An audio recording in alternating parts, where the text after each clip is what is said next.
Are you sick of men never respecting you or treating you like the princess that you know you are? Do you wish you had the tools to wave your magic wand around and get the men you're dating to finally treat you how you know you deserve to be treated? Well, good news for you. On today's show, we're going to discuss how to set boundaries so that men actually value you. That way, you'll never have to deal with a disrespectful man ever again. And instead, you'll get them to come correct from the very beginning. Welcome to the Players Club. If you're paying attention to me and everyone else in the live stream, please say here present so that I know that you're here present and actively participating. Okay? I know I'm late. I had some issues with some software stuff. Okay? Got to get me a new computer, right? But we're here anyways. Okay? Sorry for being late. But welcome to all you beautiful people. We got Ivy in the YouTube chat. We got Missy America, of course, holding down the YouTube. Missy America's here, right? Is she here? Oh, Missy America's not here. I thought she was here. We got Ivy holding down the YouTube chat. We got Rachel here. I see Coco. I see MJT. I see Teddy as well. And Lightning, of course, our OG as well.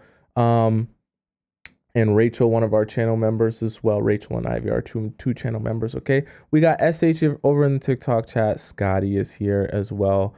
And much more. We got Lola, JL, and Alita, I believe. Okay, welcome all of you beautiful people and the rest of you that will come to the show as time goes on. Let's get started here. How to set boundaries. I know a lot of you want to better understand how to set boundaries with men, so let's get going. So, number one, tell stories. Now, what I mean by tell stories, you need to be very aware that whatever you share with a man at the very beginning of your relationship or situationship with him, whatever you want to describe it as, is vitally important to the relationship. Why? Because that will clue him in to what you're willing to deal with or not. So let me make this a little bit more clear. Specifically, I want you, when we're talking about setting boundaries, to be telling stories about how your past relationships, how they didn't work out in terms of that person mistreating you or disrespecting you. And as soon as they did so, your response was to walk away from that relationship and that person and never speak to them again. I want you, whether it be your most recent relationship or just your relationships that are in the past in general, exes from a while ago, I want you to be hyper focused on telling this man stories about how when someone chose and dared and had the audacity to mistreat you or disrespect you, especially in a romantic sense, you were more than willing to walk away.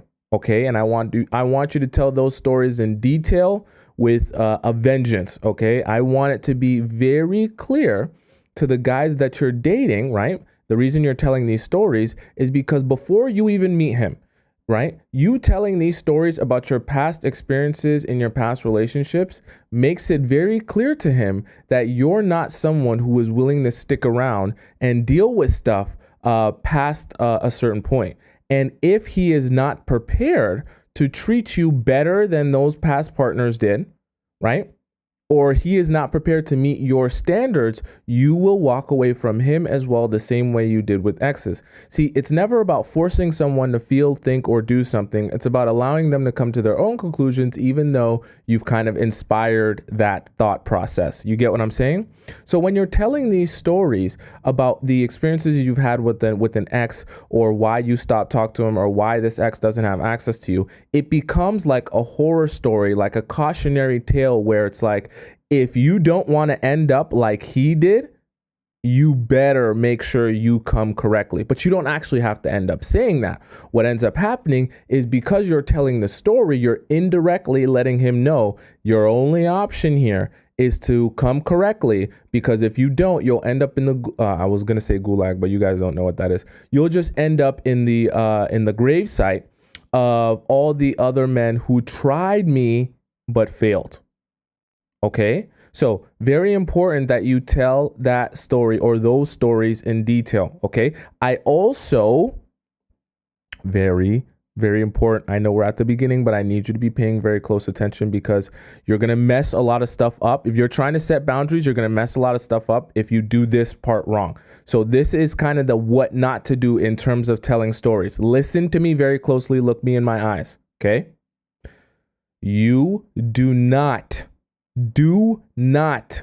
come to that man and begin telling him stories about the guys who mistreated you, that you stayed in the relationship, or how they disrespected you time and time again, and it took you a year, 2 years, 3, 4 months, 5, 6, 7, 8 times of forgiving that man before you finally left the situation or before it finally just all blew up.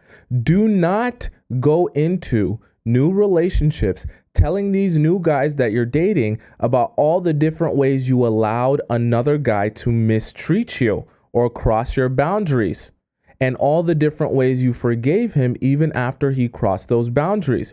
Because the same way, when you're telling him, if you're telling him a story about how when another guy crossed your boundaries, you didn't tolerate it and you move forward and he has no chance with you anymore, is this, and that shows him that you mean business, is the same way if you're telling him stories about how your most recent ex mistreated you, how he cheated on you 10 times, how he cheated on you 85 times, how you forgave him over and over and over again until finally 3 years down the road, you just decided it was enough. All you're doing is communicating to him that you are willing to tolerate the disrespect. You are willing to tolerate the mistreatment. And he says to himself, well, if you were willing to stay that long for a guy that messed up that much in that past relationship, then you'll be willing to do the same with me. And whether you realize it or not, you're indirectly communicating to him that you don't have to live up to very high standards because I'm willing to tolerate a whole lot. Right? And you're saying that through the example of your last relationship. So as it relates to telling stories, you want to make sure you're telling stories of how you don't tolerate any type of disrespect or mistreatment. And you definitely don't want to be telling him stories of all the different ways you allowed your ex to mistreat you and disrespect you while still staying. Okay? So very, very important. So I'll give you a direct example, right? So let's say me and you are just starting to date. Me and you are just starting to head out and get to know each other and things like that. And we're on this date. So the type of story, let's say you want to think of a story that you can tell. So let's say you are telling a story about your most recent ex and how your most recent ex cheated on you. And you can let him know that, hey, if you're talking about the relationship and how it ended and things like that, me and my ex, things didn't work out because I don't tolerate cheating whatsoever. Any type of cheating, not even emotional cheating. And I found out through a friend of a friend that he had cheated on me with this girl at a party or whatever. And as soon as I found out, this is how I want you to describe the story. It's got to sound like a horror story. As soon as I found out that truth, and as soon as I was able to confirm it, as soon as I had cold hard facts and real evidence that it actually happened, that same day,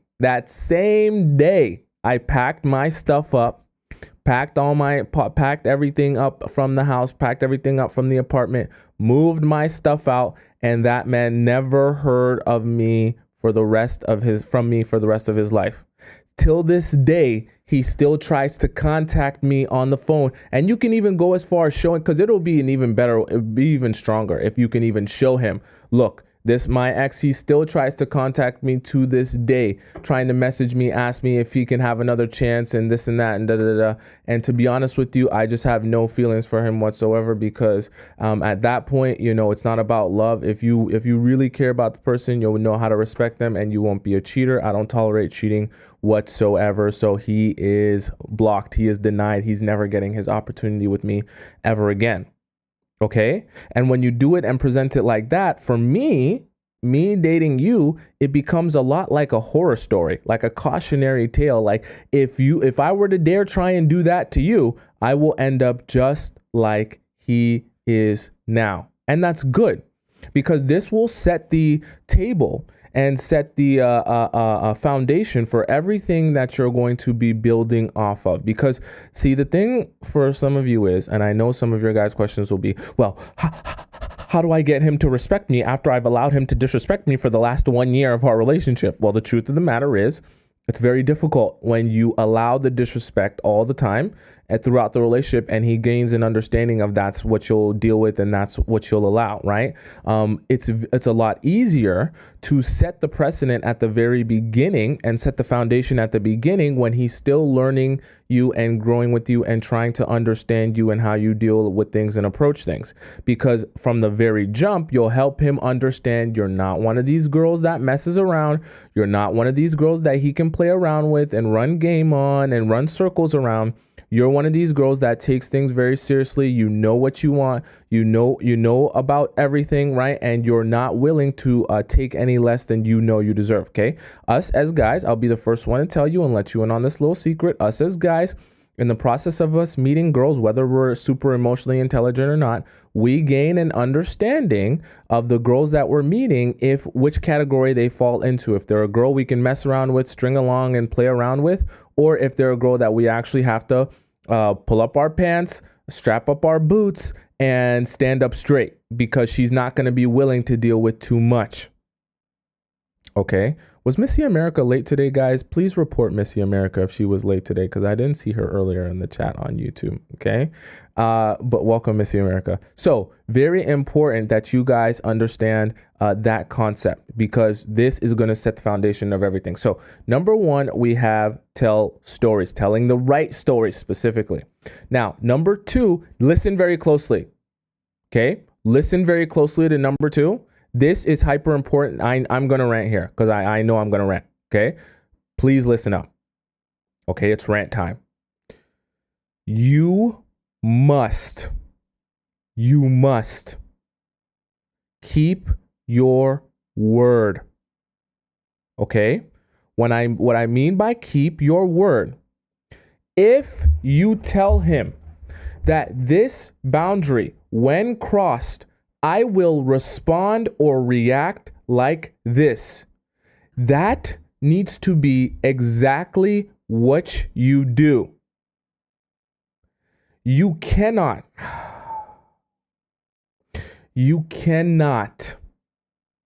respond or react differently than you tell him you're going to respond or react.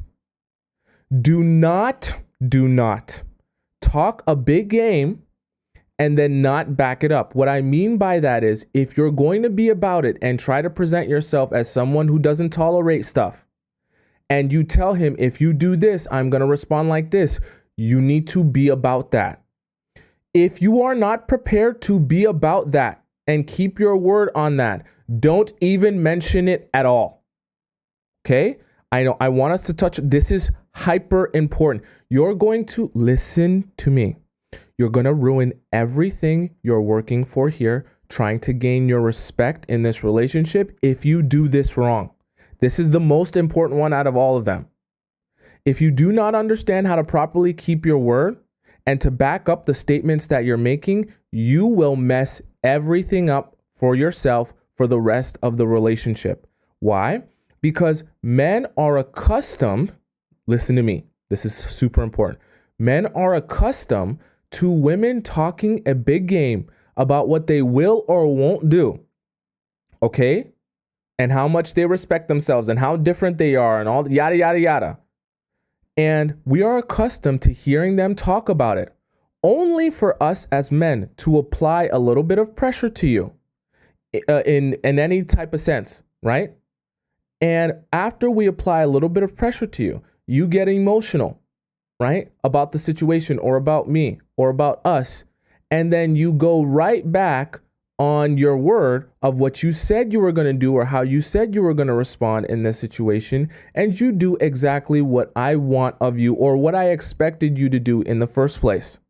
And so everything that you just wasted all of your energy yapping about how you're so different and how you'll respond like this and how you don't tolerate this goes out the window. Not only does it go out the window, but it also shows me for the rest of our relationship that if you ever have a boundary, if you ever have an issue, if you ever have a problem, I don't actually have to take you seriously because there won't be any real consequences to any of your issues or problems or anything that goes wrong in our relationship as it relates to you. Why? Because if there ever is something that I do that crosses your boundary, I can do the exact same thing and apply the same amount of pressure, and eventually you will fold like a cheap lawn chair. Do not allow men to see that you won't keep your word on your response or your reaction to things. You are better off if you know that you're a weak person, if you know that you're someone that you fall apart when pressure comes, or you probably can't keep your word on this because you're too nice and you're too caring and you're too forgiving, you're better off not even trying to set the boundary in the first place. You're better off not even trying to mention how you'll respond or what you'll do or what you're about to do in the first place, because it's a waste of your time, and you're better off just forgiving him than pretending like you weren't going to forgive him only to forgive him. That makes you look very, very, very weak. And when the men see you're weak like that, oh boy, they will take advantage of you like you wouldn't even believe. You'll get played, and you'll get played hard. Okay? So it's vitally important that you keep your word on things.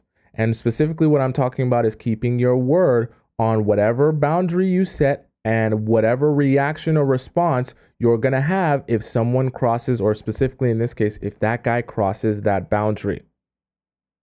Okay? So whatever the particular mistreatment or disrespect that you're saying you won't tolerate is, or you're not about is, or you're not willing to deal with is, make sure that that's exactly how you respond if he ever does that thing to you. And make sure, even aside from just the crossing the boundaries, make sure any way you describe yourself, the way you are, the way you carry yourself, the way you approach relationships, make sure anything you mention about yourself, you show him that with your actions as well. I don't want to start yelling at you. I don't want to tell you you're a bad person, but this is very important for us to discuss. I'm going to discuss an example with you that for some of you, it might hit home. But I want you to understand how foolish you look so that you can correct this for the future. Because the same thing applies in this example. When I'm talking about keeping your word, I'm even not just talking about setting the boundaries and telling him how you respond. I'm also talking about how you talk about yourself and what you're about. So for example, if you meet a guy and you go out on a fancy dinner date with this guy, and on this fancy dinner date, he's just asking you about your experiences and how you like to date people and what you're looking for. And you get on your high horse. Some of you might have been in this situation. And you get on your high horse. Tell me if this is you actually. And you start telling him, well, I just hope you know, I don't sleep with guys on the first date. I'm not that type of girl. I like to build relationships and build a connection over time. So I hope you're not thinking that, we're going to sleep together on this first date, because that's not me. I don't act like that. I'm, a classy type of woman. And you go on this whole tangent about how you're so different. You're so classy. You're so respectable. You ain't going to be sleeping with nobody on the first night. Only to have the date go on, and you're enjoying the date. You really like the date. You like his vibe. You like the energy. You like how you guys are getting along, right? He's very charismatic. And lo and behold, by the end of the night, you're back at his place. And after a couple of bottles of wine and some more good conversation, you have slept with that man. Tell me if that's you. Okay? I know it's painful to admit, but tell me if that's you. And the reason I bring that example up is because that's another way you make yourself look very, very foolish. Because you're better off not even mentioning that to men or telling that to men, because as soon as you say that and go back on your word about that, you look like an idiot. You also look very weak-minded. You look like someone who can't stand up for yourself. And the reason I bring up that example, even in relation to setting boundaries and getting men to respect you and value you, is because one of the easiest ways to show men that they don't have to respect you or take your boundaries serious is to have them see that you don't even take yourself seriously enough to stand on what you just said you're about. So if you're not prepared to actually be about or be the different type of classy woman that doesn't sleep with people on the first date, if you're actually not prepared to do that, then don't even mention it. If you're actually not prepared to fight off temptation or to not put yourself in temptation's way by going over to his house and getting drunk, right? And you know that you get super H'd up and you know your squirtle starts squirtling and you just can't control it anymore. If you know that's you, don't even bother saying anything in the first place. You're only going to make yourself look worse for the future, and you're going to make it that much harder to actually set a boundary or to have him take you seriously when you actually want to be taken seriously. And once you do that at the very beginning, especially in that example, doing it on the first date, there you go. Now you've set the foundation for the rest of the relationship. And you're going to be literally for the rest of your relationship, you're going to be trying to swim upstream, trying to undo the damage that you just did from the very beginning of that relationship. Okay. And I don't want that for you, which is why I'm giving you this advice now. Be someone that can keep your word. If you can't keep your word, don't say anything at all. Don't even open your mouth. Because if you're not actually going to be different, if you're not actually going to act different, if you're not actually going to, have him face consequences for those boundaries, don't even bother saying anything. You're just wasting your time, wasting your breath, and you're making yourself look worse. Does that make sense to you guys? This is a really important one, so I want to make sure we're all on the same page about this, okay? Heba says it makes you look like a pick-me. It does. Okay, right? And that doesn't mean that you can't tell him, hey, this is a boundary for me. Hey, this is how I carry myself, right? Hey, this is what I'm about, and I don't compromise that. I'm saying that you should be able to do that. But I also know, because I'm a realistic person, I know we don't live in a perfect world. I also know some of you beautiful people in this live stream are very forgiving and find it very difficult to be mad at the guys that you like a lot or you love a lot. And so if that's you, some of you can fold very easily. And so I want to advise you, if you're going to be someone that folds very easily, don't be trying to take my advice and set these boundaries like you're Thanos and like in a snap of a finger, everything can change, right? When in reality, you're a softie and you'll fold like a cheap lawn chair. It just makes it worse for you. Okay, so don't be doing that if you're someone who can't control yourself when someone wrongs you and you immediately want to forgive them and go back to things being easygoing. Okay, so next we have, so first was telling stories. Next was keeping your word. Okay, next we have, I want you to start small. Okay, what I mean by I want you to start small, I want you, see, in the process of growing any relationship with any guy, just like any other human being, we're all flawed. Okay, you and him. And so there's going to come a point in time in your relationships in which you guys butt heads. There's going to come a time in your relationships in which you guys disagree. There's going to come a time in the relationship which you guys argue and don't see eye to eye. That's all good. There's also going to come times where you guys mistreat each other. Sometimes it's on accident. Not every time it's on purpose. I want you to take the opportunities of the smaller, seemingly less significant mistreatments or disrespect. And I want you to take those opportunities to show him that you mean business. Okay. What I mean by that is showing him that if he disrespects, if he's not prepared to treat you like a princess, if he's not prepared to meet your standards and expectations, there will be consequences, but he needs to be shown that. Now, not every consequence that he faces needs to be out of this world and, the worst thing ever. Okay. It doesn't need to be the end of the world. So you want it to be proportionate to whatever it is that he did to you or however it is that he mistreated you. That's why it's great to do that in a small way when it's something small. So I'll give you an example of what I mean by something small and how you can show a guy and make him feel that you don't tolerate people crossing your boundaries. So let's say, for example, you're dating a guy and you notice that a lot of times he comes late for the date, like, and I'm talking like an hour late. So let's say you guys plan a date for 9 p.m. and he always will come like 10:30. You know what I mean? And he doesn't say anything. He doesn't message you. He just shows up late. He's never on time. He's never scheduled for the date. And by the time he shows up, he's always like an hour and a half late. You know what I mean? And you're getting sick of that. You don't appreciate that. That's not what you're here to deal with. You're not going to be dealing with that for the rest of the relationship. And so you let him know after the first time, or even maybe even the second time, you let him know, look, I'm not doing this where we're going to be planning dates and I'm going to be sitting here waiting at my house for an hour after we had planned to like actually be out on the date. And I'm just supposed to be waiting here like a damsel in distress until you decide that you want to pull up. Prepare yourself for the time that you're supposed to prepare yourself for. If you can't, then we're not going on this date. And if you show up an hour late or you show up late for our date again, we won't be going out on this date. I'm not even going to come out. Okay. And let's say that's what you let him know. That's the boundary that you set. Obviously, you're not going to break up with him because he's showing up. He shows up late for a date, but at the same time, this is not something that you want to continue tolerating, and you taking that as disrespect or mistreatment. And so you need to set that boundary so he knows that there's consequences for that.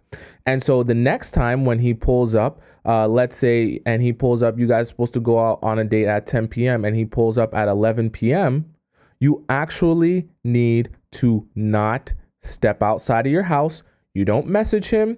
You don't apologize for not showing up. You don't give him any explanation as to why you're not showing up. You just don't answer his message. You take off your going out clothes, or you go out somewhere else with your girlfriends, and you head to bed, and he'll see you another time if you feel like seeing him. And you never, listen to me, even when you start small, you never do the job for him of telling him why you didn't answer him, or why you aren't going out with him, or why you aren't went back into your house, right? You allow him to be a grown man and do the critical thinking of understanding, oh, she did mention that she doesn't like when I show up late for the date. If I even want an opportunity for her to speak to me again, I should apologize for what I know I already did. Okay? So that's why it's so important. As soon as you spot something where you're like, this is disrespect, I don't like this, even if it's small, you let him know, I don't appreciate this. I don't appreciate what you're doing. I don't appreciate how you're treating me or the relationship. If you do it again, this will be my response to you. And you make it very clear of what your response will be. And then as soon as he does it again, you give him exactly that response with no explanation. Because at that point, when he does it again, after you've already told him what your response will be, there is no need for you to continue explaining yourself on why you reacted the way that you reacted. You've already done that. Now it's time for him to feel that. Okay? And when he feels that, it requires no explanation.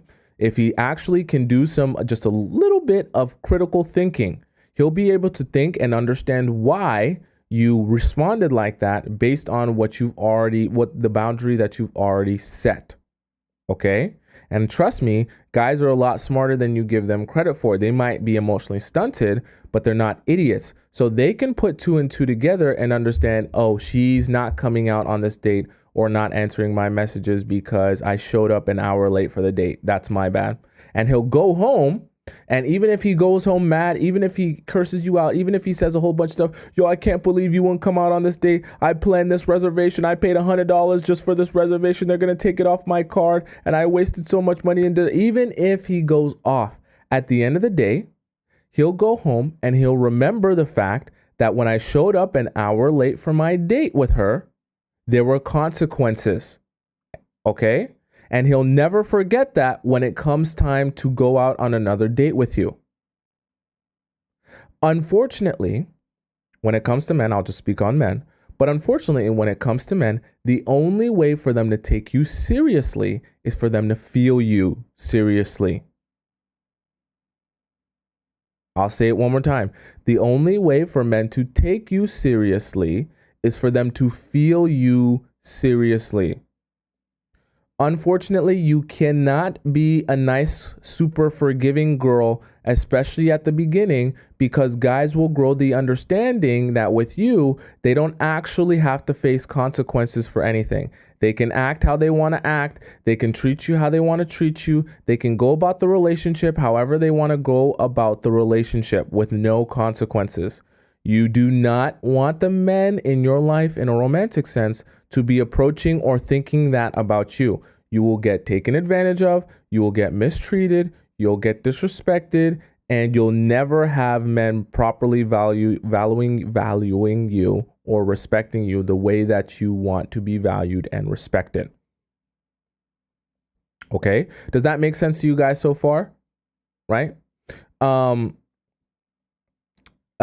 Ivy says, ignore him like I ignore my dog that misbehaves. It's funny. It's very true, actually. And we're going to get to removing access in just a bit, right? Ashley says our words don't mean anything, right? It's true. You want the words to just supplement the action and the feeling that he will feel if he does respond like that. Hopefully he doesn't have to ever feel that, but you also want to look forward to the times where he can feel that.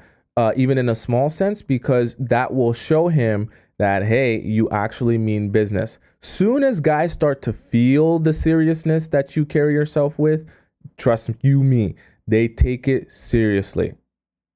Because guys are very accustomed, like I said earlier, to being around and with girls that they don't have to take seriously. They just hear you yap about how you're going to do this and you're going to do that and you don't tolerate this and you have this boundary and you want to get treated like this. And they say, yeah, all right, that's cool that you say that and that's cool that you talk about that. At the end of the day, even if I do what I want to do, you're not going to make me face any consequences for it anyways. So they don't even bother with what you're saying. They don't care. It does not matter. You no matter. Okay? And I don't want that for you. Okay?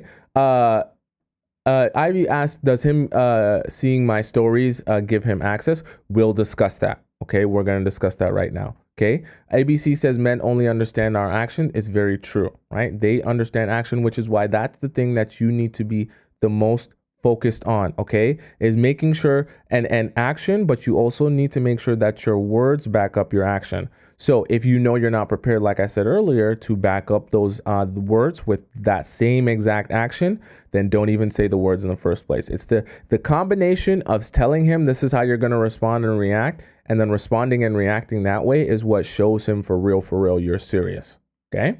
So keep your word was number one. Start small was number two.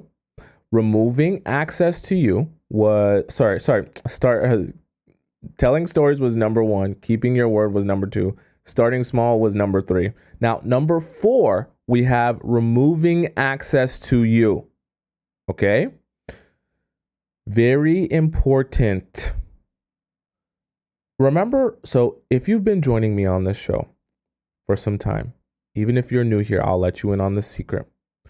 If you want to be treated like the prize, if you think you're the prize and you want to be the prize in your relationship, that's fine. You can be the prize, but then you have to treat yourself like the prize. If you're going to treat yourself like the prize, then you actually need to allow access to you to be treated as if it's a gift.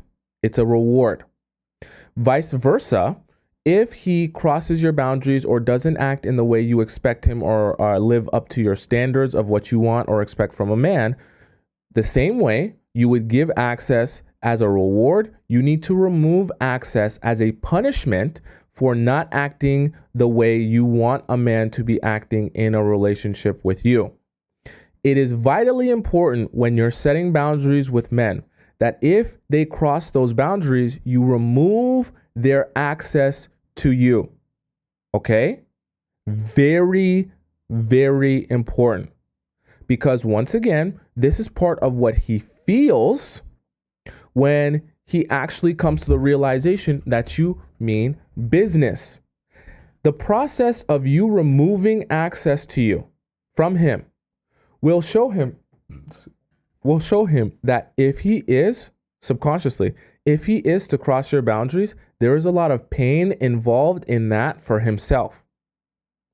Because trust me, whether it's a platonic friend, whether it's a boyfriend or a girlfriend, when someone who you've become accustomed to wanting to spend time with you and treating you a certain way and being bubbly and talking to you and giving them access to you a lot, when you become accustomed to that and someone removes that away from you, it's very painful. It's an ego hit. It does not feel good. Us as human beings, we naturally want to return to the state of our relationships and our dynamics that we're accustomed to.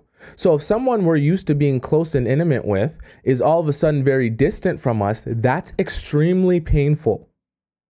And you want men to feel that internal pain when they cross your boundary. It's a very good way to train your dog, because with men, it's like training a dog. It's a very good way to train your dog to show him that, hey, you do the wrong thing, it will elicit painful feelings within you. And so instead of them necessarily connecting, oh, I don't do the bad thing because I don't want my girlfriend to feel pain, they also connect it with, and the even more impactful way is they connect it with, I don't do the bad thing to her because it make me feel pain. That's even more impactful to people, especially men, because they don't forget how they felt when they were in pain because of a consequence that they faced. That becomes ingrained in their memory, and it becomes very difficult to do that again, knowing that the pain associated with the last time they had to deal with the consequences was extremely severe. Unfortunately, as human beings, while we may try our best to care about others' feelings and thoughts, and if they're hurt or wronged, at the end of the day, what we most care about and the most impactful way to affect someone is to affect their own individual feelings. Okay? And when you can figure out how to do that as it relates to someone wronging you, and you're impacting them in a way where they feel pain, trust you me, they will not forget the pain they felt, and they will associate that pain with whenever they cross your boundaries, they disrespect you, or they mistreat you. Which is why it's so valuable and so important that you remove their access from you the moment they begin treating you in that way. Okay? So you have to be strategic about how and in what ways you remove your access from them. My advice to you is whatever way your man enjoys you the most, that is the access you remove from him. Okay? I always think the most impactful way, version of removing access to someone is to remove their ability to see you in person, because that's the most painful. Okay? Some of you might be with a textaholic man, in which case you probably want to let go of the texting. Some of you might be with the Snapchatter who's been giving you a Snapchat streak for the last 365 days, and the Snapchat streak. Make him feel it. Okay? Whatever he's become accustomed to, where he likes the way your dynamic runs and how it flows and how you guys interact, remove that access. Make it very painful. Whatever he enjoys the most. If he likes, let's say you guys always go to the gym together and he enjoys going to the gym with you, that's part of his routine, cut it off. If he crosses your boundaries, ain't no more gym time. Okay? If you guys get on the phone every weekend and he gets accustomed to you guys getting on a phone call every weekend for 2 hours on FaceTime and this and that, cut it off. Done. No more FaceTimes. No more phone calls. Even when he tries to call you, he can't reach you. Nothing. Done. Finito.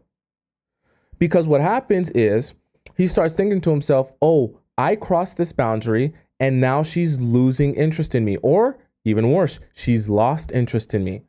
I might have lost her by doing this. Oh my gosh, did I mess this entire relationship up? Oh my gosh, did I mess everything up? Oh my gosh, well, are things never going to be the same because of what I did? Right? And it becomes a very painful experience to feel like, oh my gosh, I might have just done it now. And that might be it for me. I might be cooked at this point. Okay, but you want guys to be feeling that when you remove that access from you. So let me give you a more direct example so we can all be on the same page, okay? So for example, if a guy, let's say in the example that I gave earlier, let's say you don't like when guys curse you out and call you all types of names, all type of B words, all type of, just outside of your name calling and saying all this disrespectful stuff to you when you guys are in an argument. Let's say you don't tolerate that, right? And he does that in an argument with you. Now, a version of removing access to you, let's say he loves texting you. You guys get accustomed to texting each other every day, even though I tell you guys to not be textaholics. Let's just say, for example, you guys text all the time, good morning, good night, text all throughout the day. You will stop texting him cold turkey after that argument where he talks to you that way. You don't respond to him. You don't respond to his good morning text. You don't respond to his how's work text. You don't respond to are you okay text. You don't respond to nothing. Okay? Now, there's a reason I want it to be that cold and I want it to be that distant. I know you're thinking, well, that's a little bit mean. Well, why would I do that? He's going to feel bad and I'm going to feel bad. I'm going to want to forgive him and I don't want it to be that serious. And maybe, if he yells and, stuff happens and we all get emotional, it doesn't have to be that serious, that deep. You need to make sure the experience is painful for him, because if the experience is not painful for him, your desired result won't be acquired. Okay? Now, when I'm talking about removing access, I seen this, she just said earlier, so not block. I want you to focus on removing access in a way that would communicate to him you have become disinterested in him because of him crossing your boundaries.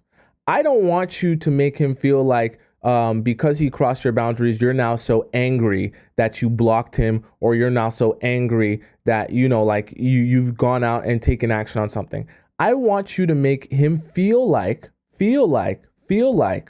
him crossing your boundaries has created such a disinterest in him and this relationship that you don't even care to block him. You just don't want to speak to him. You don't have the desire to speak to him. Almost as if he's become unattractive to you simply because he's crossed your boundary.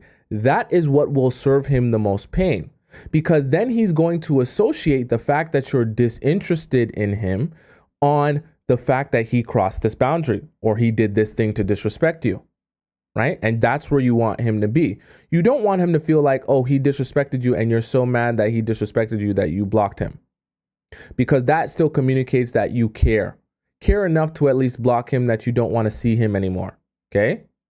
Or see his profile anymore. But when you literally just ignore his messages, it speaks to the disinterest that you have, especially if he's become accustomed to being able to have access to you and talk to you all the time. It makes him feel as if he just poof, vanished into thin air. That is way more painful. That's way more painful than blocking someone. I don't know. Let me know, guys, in the chat, because I don't just want this to be me. But tell me which one would make you feel worse. If someone were to just wake up and they had blocked you, or if someone just never texted you again or answered any of your texts or any of your calls or any of your messages ever again. Not that they blocked you. You can see that it's delivered. You can see that your message has been sent, but they just ignore you forever. That's it. They vanish in thin air. Which one would be more painful, being blocked or having someone vanish on you? Okay, tell me in the chat which one would be more painful. I want to see which one is more painful to you guys, okay? I see some people saying ghosting. I see some people saying ignoring. I see a few people saying blocking, right? I see a lot of people saying vanishing though, okay? And having someone just vanish into thin air and ignore you. And I think that's the most natural thing for all of us. I agree too. I feel like if someone were to vanish on me out of thin air, that would be the most painful, because at least I know if you blocked me, you had to go to my profile and block me. At least I know if you blocked me, you're a little bit bothered, and you can only be a little bit bothered if you care a little bit. But if you vanish into thin air, it makes me feel like I just stopped mattering to you, as if I'm invisible to you. I can't be invisible to you if you block me. But I'm invisible to you if you can't even be bothered to answer my message or my call. Right? And that's why removing access can be so powerful when you do it in that way. And you communicate to him your disinterest in even hearing what he has to say or seeing him or speaking to him. Not that you're bothered by him, but you just don't care enough to want to speak to him. Very, very painful. It's very painful. Okay? I'll be the first to tell you. So that's why you want to be doing it that way. As like I said, as he associates that pain with the consequence of him crossing that boundary or disrespecting you or mistreating you. Now, if he ever gets a chance again to do the right thing, he's going to be like, I definitely don't want to feel that type of pain ever again. So I want to be making sure that I'm doing exactly what I need to do to continue having the same amount of access to her that I've been having. I don't want to go back to being where I was with her before. And that's where you want your guys to be. Okay? ABC says, yes, it's more painful to be ignored than and be left on red. I 100% agree. Okay? Right? Kinsley says, just like the stalker on Baby Reindeer when she stopped calling him. I haven't seen Baby Reindeer, but I 100% agree. It makes people go the craziest when you start ignoring them. It's just like, you have to recognize, maybe one day we'll have a show on the power of ignoring men, because you will be shocked about how much you will get from people when you ignore them. Because the pain associated with being ignored by someone that you care about, even the pain of associated with being ignored by someone you don't care about, will make them care about you. It's insane how much people will begin to care about you the moment you start ignoring them, even if they didn't care about you before. Insane. And maybe we'll dedicate a whole show to that, because I promise you that will change your life. Okay, so number one was telling stories and telling the right stories. Number two, we talked about keeping your word and making sure what you should not do as it relates to keeping your word. Okay, and then number three, we talked about starting small. Number four, we talked about removing access. Shella says, is that healthy? Removing access from people? You have to understand that in this world, you only get the respect that you demand from people. So yes, theoretically, you could be a nicer, more caring, considerate person, and you could be forgiving and allow people to show you that they can work through things and not take everything to heart, and be a kind, caring, considerate adult. Yes, you can do that. And that probably would be the quote unquote right thing to do. However, in the world that we live in, if you do that, I can assure you, you will get walked all over.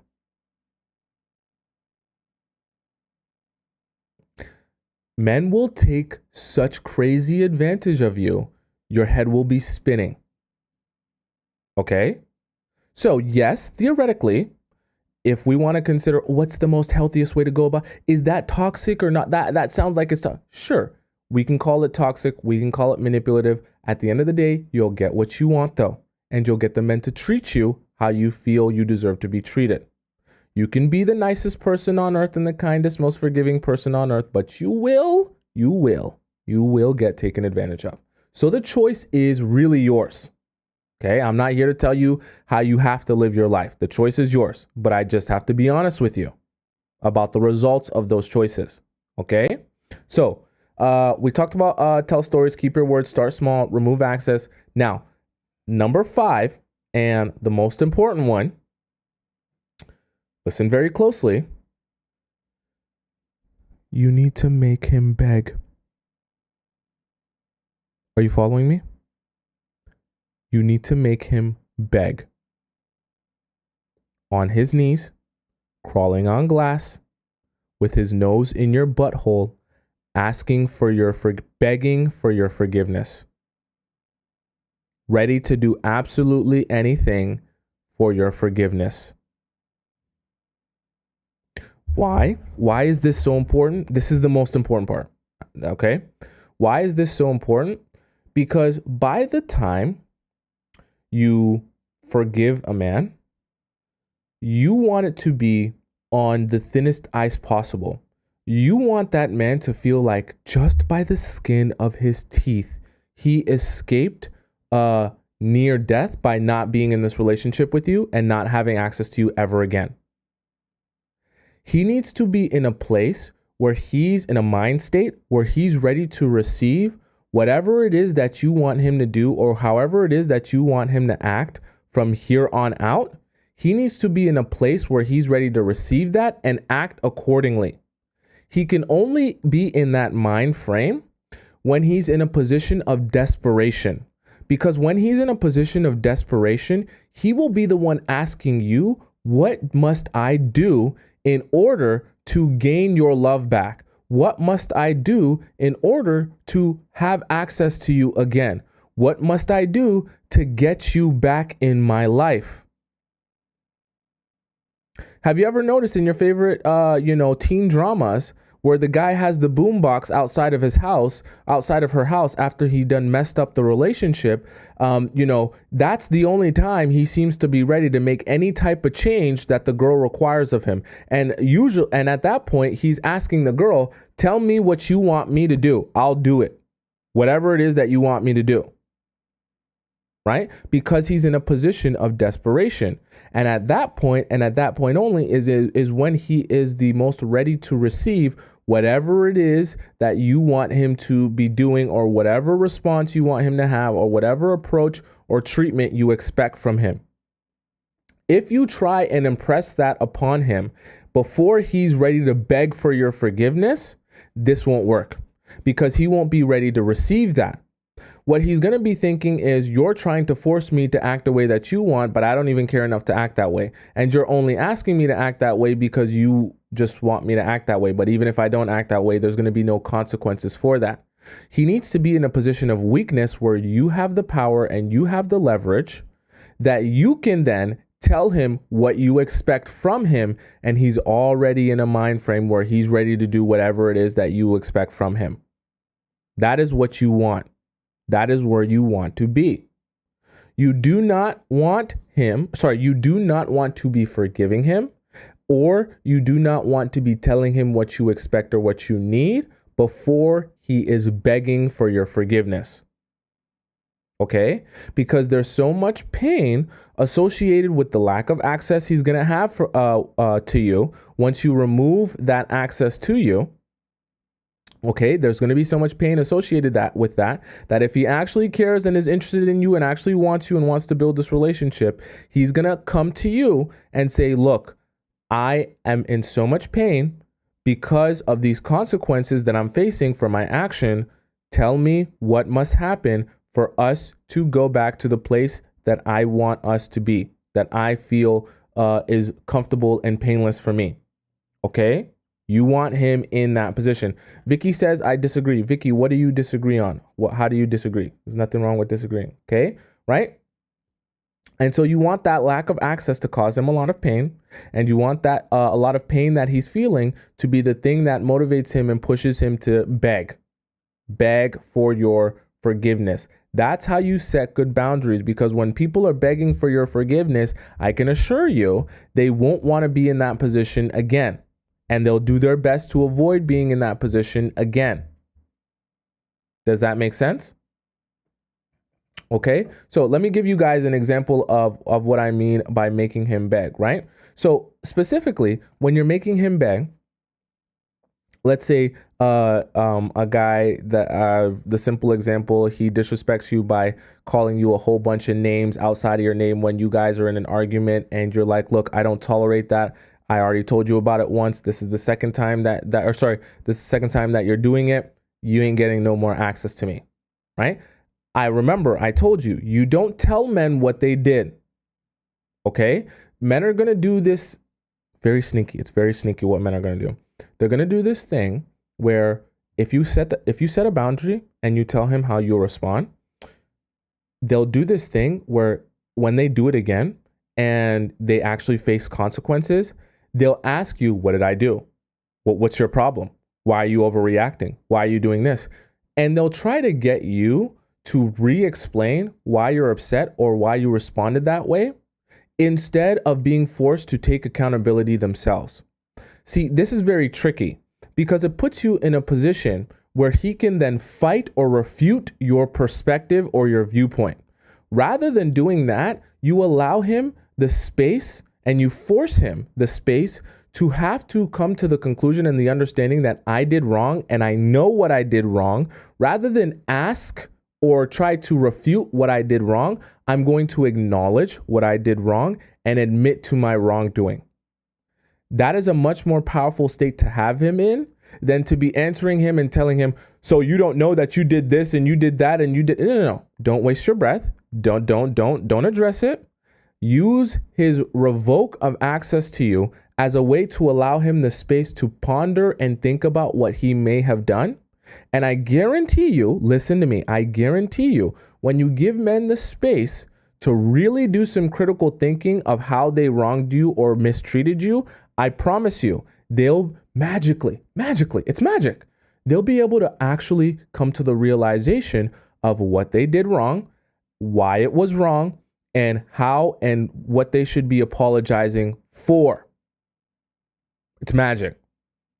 When you leave them to actually be a man and do some critical thinking, and you don't coddle them by doing the critical thinking for them or telling them what they did wrong when they know what they did wrong.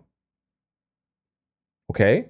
And it's like I said, it's a much more powerful state for him to be in when he comes to you with the understanding that I did wrong and I must correct that way. I must correct that action. Okay, does that make sense to you guys so far? I was trying to see what earlier Vicky said that she disagreed with, because she said I disagree. She said it in all caps, so I wanted to see what part she disagreed with. Nothing wrong with disagreeing. I would love to have a conversation. Okay, do you guys understand what I'm saying? Does that make sense, or you guys have some questions or concerns? Okay. Someone says, what if it's me that messed up? Well, then you need to be facing consequences. Okay. It's vice versa. You're the one that needs to be facing consequences from him.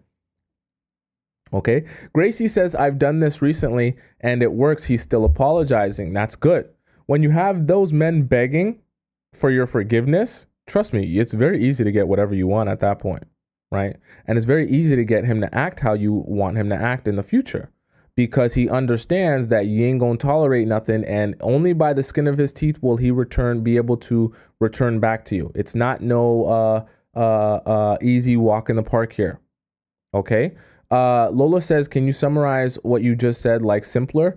You can go over to my YouTube page where it's right above my head. You just type in my name there and you can find out everything, every point that we just discussed, and you can replay it 100,000 times. Okay. So just you can always get it there. Okay. Someone says, why is he skipping my question? There's a whole bunch of questions, Brandy. So you can ask it again. Okay. You can ask it again. Or if it's a situation, you can ask it in the Discord, which we're going to hop into momentarily. Okay. For those of you who are on TikTok, you go into the link in my bio if you want to ask a Discord question. And for those of you on YouTube, you go into the link in the description if you want to ask your question. We're going to hop into the Discord momentarily, so you better make sure you put your question in there. Okay. Vicky says, I said I disagree because I do not want to have pineapples with a man that begs. It's repulsive and emasculating. Well, when I'm talking about begging, I'm referring to begging for your forgiveness, not begging to have to be with you in general. I mean, begging in the sense of he knows that he did wrong, but he also feels the pressure that he is very close to losing you because of doing wrong. And in the process of that, he becomes very desperate and very anxious that he might have actually done it now and lost you for good. And so he begins begging for you in the sense that he really is desperate for your forgiveness and wants to do whatever needs to be done in order to get you back into his life. That's what I mean by desperate for you. That's what I mean by making him beg. I don't mean like a guy who literally is just begging for your time in general. I understand that that would be pretty unattractive to all of us. Okay. Okay. Right. Aaron asked a great question. Aaron says, what if he unfollows you after you ignore him? This is a great question. And I know some of you are thinking this. I have to be honest with you. Okay. This is going to hurt your feelings. I have to be real with you that for some of you who try and set boundaries with guys, especially for those of you who are trying to set boundaries with guys where you've already shown him that you don't have no damn boundaries, A lot of you are going to come to the realization that the moment you try to set boundaries, he's not for that, because he's not there in that relationship with you to participate in boundaries. And he's only with you because of your lack of boundaries, and because he can take advantage of you, and because you'll forgive anything, and because you have no standards. I hate to say it like this because I know it sounds very mean when I say it like this, but I have to be honest with you. Some of you are going to come to the realization that these guys don't care enough about you to even be asking for your forgiveness. They don't even care about losing access to you. They only wanted to be around you because they could take advantage of you and easily get access to you, and you had no respect for yourself. And so some of you are going to come to that realization. It's okay, but it's better for you to come to that realization sooner rather than later. Because this method of setting boundaries really, truthfully, only works in a guy who genuinely is interested in you and wants to build a relationship with you. Now, I've talked in other previous episodes and shows about how to build the connection and build his interest and build his desire in you. So that's not necessarily something that you can't do. But I also want you to understand that for some of you, you've spent so much time doing some of the things I talked about, not keeping your word.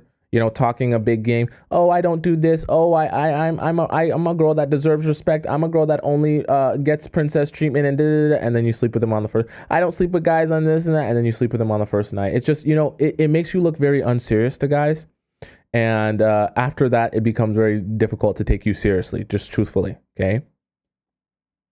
Right? Brandy says, "How am I removing access if he's not blocked?" You're removing access by pretending like his existence has ceased to exist. That's how you remove access. You don't answer his texts, you don't answer his calls, you don't answer his nothings. And once again, some of you might realize that as soon as you don't answer his texts or calls, or you don't text him or call him in general, that he don't want to call or text you at all.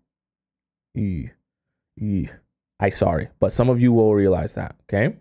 Ashley says, makes a great point. She says, boundaries reveal intentions. Very, very true. When you set boundaries with someone who actually respects you and actually wants to build with you, they will respect those boundaries and adjust. When you try to set boundaries with someone who ain't bothered by you and wants nothing to actually build with you, they're just going to be like, oh, you're trying to set boundaries now? Way too much work. I'm out of here. Okay? So it's a win-win for you either way. You set boundaries and he ignores you and never speaks to you again. Cool. Then you know he wasn't even there to really build anything with you in the first place. You set boundaries and he comes back and it fixes up and acts properly. You golden. Now you and him know that you mean business, and you set the right foundation for the rest of the future. Okay? Does that make sense? All right. It's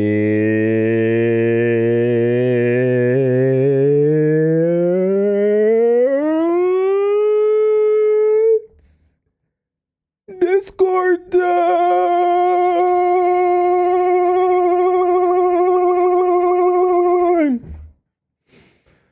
It's Discord time. It's Discord time. It's Discord time. It's Discord time.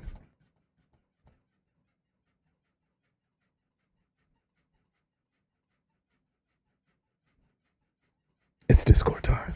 Let's go. Let's go. Let's head into the Discord. We got a lot of questions to answer in the Discord. Let's do this thing. Let's do this thing. Let's do this thing, man. Let's do it, man. Let's do it, man. Let's do it, man. Let's do it. I'm so hyped up, man. Let's do it. It's Discord time, man. I'm psyched out, man. Let's do it. Let's do it. Let's do it. Let's do it. Let's do it. Okay. So on Friday, I had a couple that, let me go to the studio. I had a couple of, I had one question that I opened and I didn't answer. Oh my gosh, this is so annoying. I had one question that I opened and I didn't get a chance to answer. So let me, what the heck? So let me answer that right now. It was, I believe it was Renas that I didn't answer because hers was long and we were running out of time. But I saved a lot of time today for Discord time, so let's do this thing. So Middle Eastern issues. Renas says, look at the comment. Please read my question. Thank you in advance. Hello, Tom, she says. I'm a 31-year-old Muslim woman living in the Middle East. What the hell? Is that a fly? Oh, I hate flies. Oh, it's a fat fly. Okay. If you see me flinching, it's because of the fly. It's a fat fly. It's a fat fly. I recently met a remarkable 30-year-old man from a very wealthy Middle Eastern royal family. We've been talking for about a month. Initially, he was very keen on arrange. Sorry, this is so annoying. Originally, he was very keen on arranging phone calls for us to talk since we both live in different countries. I always made sure he didn't call me after 11 p.m. because I didn't want to give the wrong impression. Our first phone call, he told me that he loved talking with me and that he wanted me to feel free to call or text him anytime, and he would do the same. While I agreed, I never initiated calls or texts with him. He told me that he's visiting my country in July, and although he's planning to go to a coastal city with his friends, he'll go out of his way for one day to meet me because he wants to see me, okay? After that, he called me, but I didn't answer intentionally because I was at the gym. Another time, he called me and we spoke after 30 minutes before he hung up, promising to call me back in 2 minutes to answer another call in the midst of our conversation. When he called me back, I didn't pick up because it was past 11 p.m. After that, he stopped calling for a while. I texted him asking if his silence meant that we weren't talking anymore. Why'd you do that? Why'd you do that? He apologized and told me that he got super busy and didn't mean to ignore me. It kind of gave him power by doing that. He said he rarely finds time alone except late at night and has been thinking about me, planning to call me on the weekend. I replied that I missed our conversations but preferred talking before 11 p.m. when I'm more like a social butterfly, and I couldn't wait to talk again. He told me he would make it up to me and that he couldn't wait to talk again. The weekend came and he didn't call. I kept silent. A few days later, I posted a recent picture of myself on my Facebook story. What, you have a dumpy going on? I know you Muslim, but is your dumpy showing through? To which he reacted with love and texted me asking how I was doing. Yeah, that dumpy was showing. That's why he texted you. I replied, great, channeling my inner Beyonce, fierce and fabulous as always. Thanks for asking you. He told me he was trying. You guys see that fly? Oh, so annoying. He told me he was trying to send me a gift, but for some reason, the application he was using was having technical problems. What? Application? I responded, oh, that's so sweet of you to even try and send me a gift. What type of gift was he trying to send you? A toy? Even if the app isn't cooperating, the thought is seriously amazing. Mischievously, I wanted to keep the conversation going, so I asked, is it a unicorn or something equally as fabulous? Now I'm super curious. He took too long to respond, so an hour later, I told him to forget about it and that I was cross with him. Okay, like, come on. Like, it took him an hour. Like, just take a chill pill.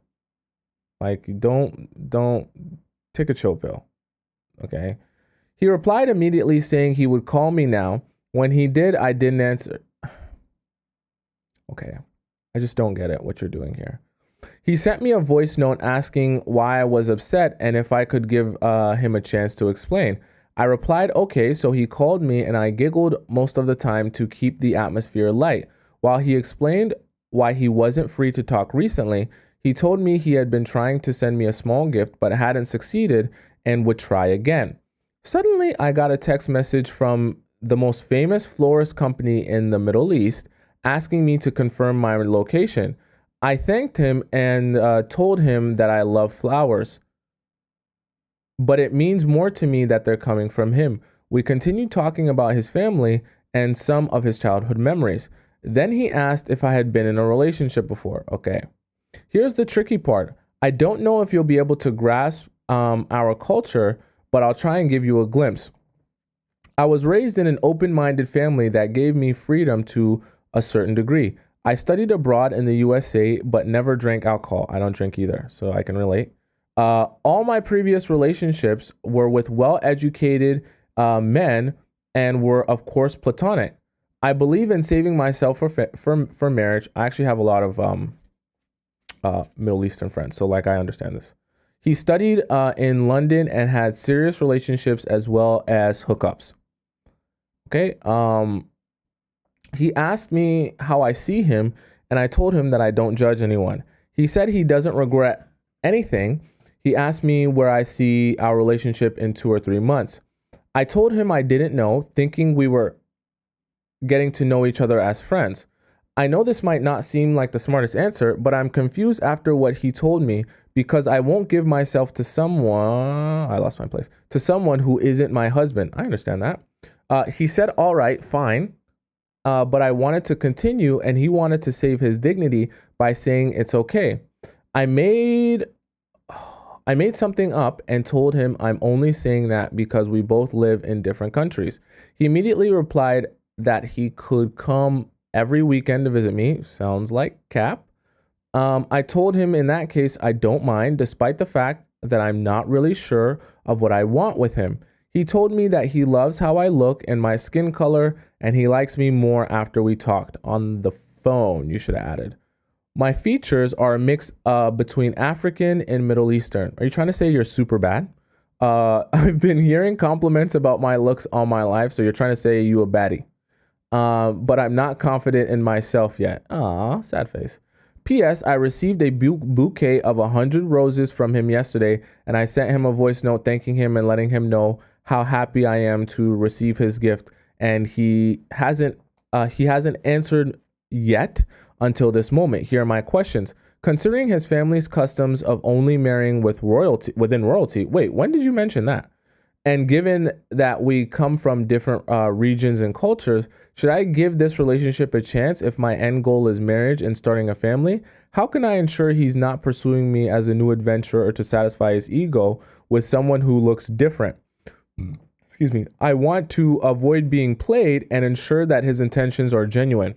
I've always been independent and never made the men around me feel needed or like heroes.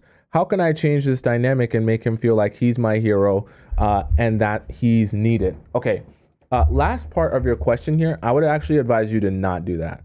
Not that you shouldn't make the man you're in a relationship feel appreciated. I just don't think that a guy you're starting to date, you should make him feel too much like a hero like you described. Because when you start presenting yourself like that to him at the beginning, a lot of guys' egos gets inflated and then they start thinking they can take advantage of you. Okay, so you don't want to be worshiping that man at the very beginning like that. As it relates to this question here, so the royalty thing, while that might be his family's custom, he's a guy, so I know even in different cultures, guys have a lot more leeway to kind of do what they want, especially when it comes to marrying. Okay. And yes, their families can be strict, but if he really wanted to marry you, are people going to stop him? I don't know. Cause with guys, they get treated a little bit different in a lot of cultures. So, I say that to say, if he really wants you, I'm sure he's pursuing you for a reason. And the only thing I'll say to this is you guys haven't met in person. So while this is all great that he sent you a bunch of roses and he said that he would be down to see you in every weekend and stuff like that, those are all hypotheticals. That actually hasn't happened. And I think that until you actually meet him in person, you won't be able to properly determine what this relationship is or if this would even be a successful relationship. I understand that you are, in your culture, you're taking, it's not, there isn't really no having a boyfriend type of thing. It's like, we're either planning to get married or we're nothing type of thing, right? There's not this really like long in between time. And so you're looking for something that's supposed to be very serious. And I think, Renas, the only way you can determine if it's very serious is by meeting him in real life, Doesn't mean you have to do anything, but meeting him in real life and really getting to know him on an in-person level where you can kind of determine how serious are you about this. And I think personally that until the flowers are great, the phone calls are great, but until he actually makes the commitment to come and see you for the first time in real life, that is when you can actually determine his level of seriousness and interest in you. Because if you live in different countries and he makes the effort into, side note, if he's marrying royalty, this man's probably rich, right? If he's only interested in marrying royalty. So money's not an issue as it relates to coming to see you, getting on a plane, booking a hotel, things like that, I'm assuming. If that's the case, then this shouldn't be a hard thing to do if he really wants to see you. He's bragging about being able to do it every weekend. So if that's really how much he likes you and really how much he cares about you, you should not be considering anything he says as real, genuine interest until he actually makes that trip to come and see you, because everything else is just chap. It's just chap. I combine chat and yap. It's just yap. Okay. And when guys are just yapping to you, you can't take that seriously until it's manifests itself in reality. Okay. The last question here where you said, how can I ensure he's not just pursuing me as an adventure? You can't really until he actually makes the effort to come and see you. So my advice to you, take this as he's pursuing you as an adventure until he actually makes a real trip and plans a real trip and sees you in real life.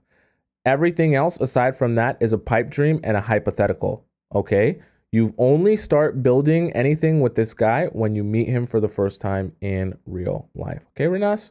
That's my advice to you. Let's see who we got next here. I want to go through as many as I can. Okay. Next we have, that one was deleted. Okay. Next we have Nicole. Okay, so Nicole says, a situation where I feel like a bother. Where I feel like his brother doesn't want us to be together. Interesting. Okay.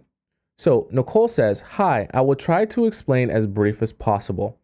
I've been with this guy for about 6 to 7 months, and we have been meeting and been together. Being together. We met and we do the dirty at times. So 6 to 7 months, you've been like friends with benefits, basically. Cool. One day he went for a party and he ended up sleeping with a girl I knew. Okay. She and the girl came to me and tried to tell me about it, but she sent me a voice note of his. When I asked her who it was, she didn't want to tell me. She gave me a fake name. What? I told her I know who that is. Later, she said, I have something to tell you, but don't get mad at me. She later told me his name, but still denied to me that she slept with him. Okay, so obviously this isn't your friend, though. Like, you don't really mess with this girl at all. So when I went back to ask him about the girl, he told me the truth and said he slept with her the first time when they met in the club. Then she asked to we meet for the second time. Guys, you got to make sure you spell check. After that, I didn't meet her again. The girl and I stopped talking. Okay, so she was your friend. He apologized to me for it. I forgave him because I really liked him. Because I really liked it. We spoke about it. It's a mistake. But after I noticed the changes between us later, said after I mixed two bodies, I'd rather just stop. I can't see you anymore because that's how my principles are. Ever since he did what he did, we never kissed or got intimate. I tried asking his big brother to help me out. Help you out on what? To help me out, I noticed his brother didn't want to help me. Why would he? You're a friends with benefits. Why are you going to his brother? Let's continue. But each time his big brother kept inviting me places where they were all together. This is really embarrassing for you. I thought it's just like a family thing that maybe he likes me for his brother.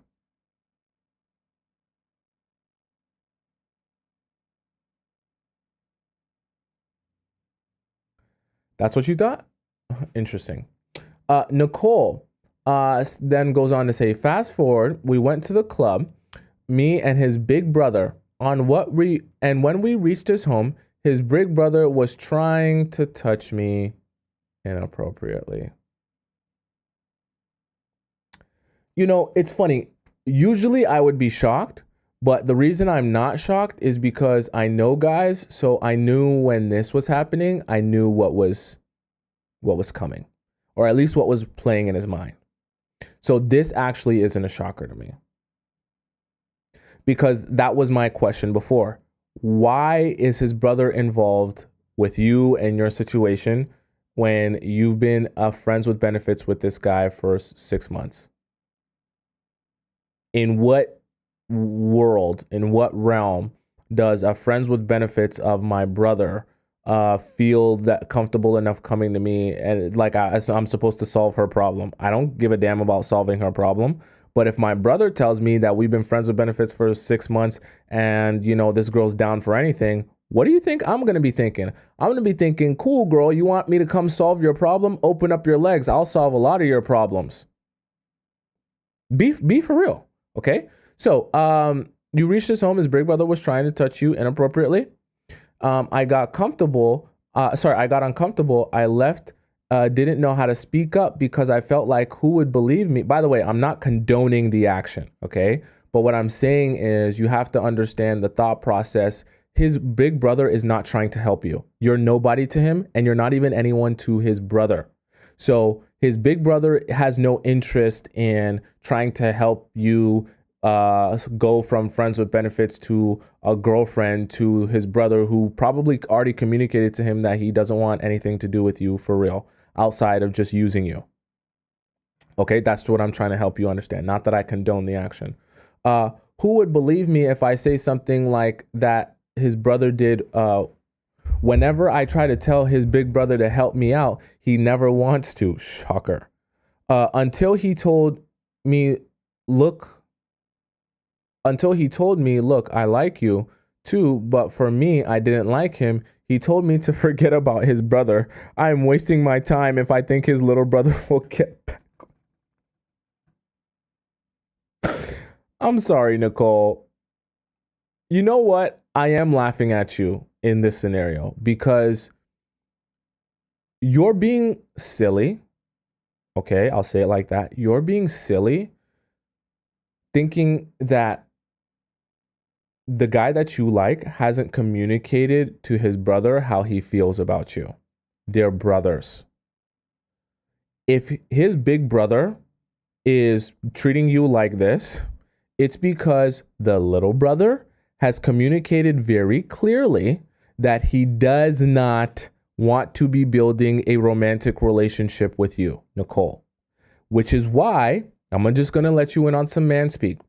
What little brother said to big brother, yo, she's going, you can have her. I'm going to be so 100% for real with you. This is how guys interact. This is how we talk.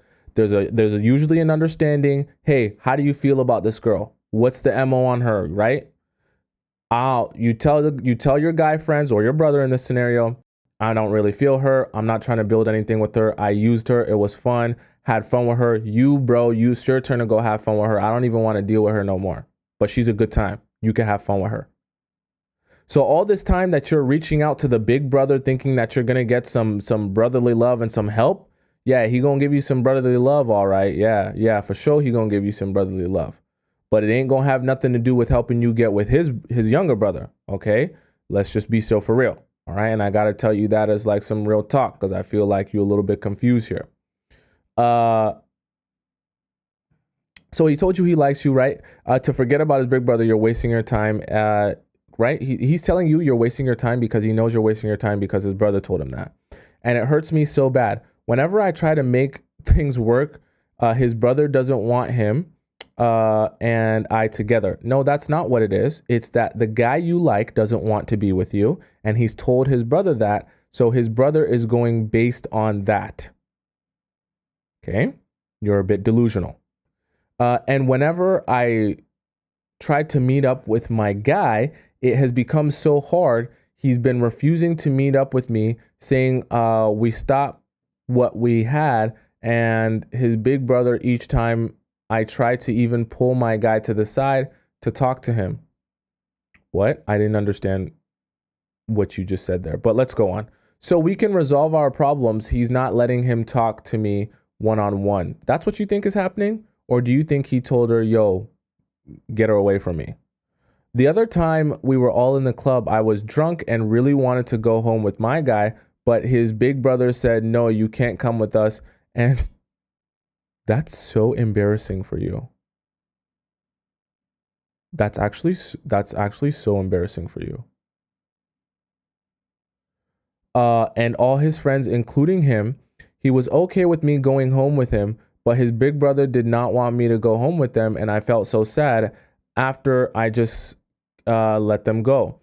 I really know the guy likes me, but it's like his big brother got so much influence over him. What can I do? Nicole. Thank you for asking your question. Thank you for putting it in detail. You're wasting a whole lot of your time here. Like, I need you to understand a couple of facts about guys. If this guy really actually truthfully was interested in you, his big brother wouldn't be able to get in the way of you like this, okay? Simply because why, unless he's got some messed up family situation, why would his big brother be actively trying to stop him from dating a girl who he wants to date? It's not like he knows you through any other avenue other than through his brother. What I want to break down for you is that this guy is treating you like this because his brother has passed you off as a bop. Okay? If you're from a different culture, you might not know what a bop is. It's just a fun girl, just a girl to use, have some fun with, which is probably why he was fine with you coming back after the club. You're super drunk, probably super sloppy, probably super emotional. He knows he could get some good toppy out of you. He knows he could get some free squirtle out of you. He was like, whatever, come back with me. His big brother, like, yo, I'm trying to get in that, yo. I'm trying to get in that, little bro. I'm trying to get some of that, yo. Let me get some of that. If she not going for me, yeah, I ain't trying to be part of that. I'm not trying to hear that, yo. Coming home with us, yo. You either topping me off or you topping me off, one of the two. So I don't say that to be mean to you, but I just say that to help you understand how guys think and how they go about things. Like, truthfully and honestly, like, this guy, he's not interested. Your guy that you're saying, my guy, he's not interested in dating you.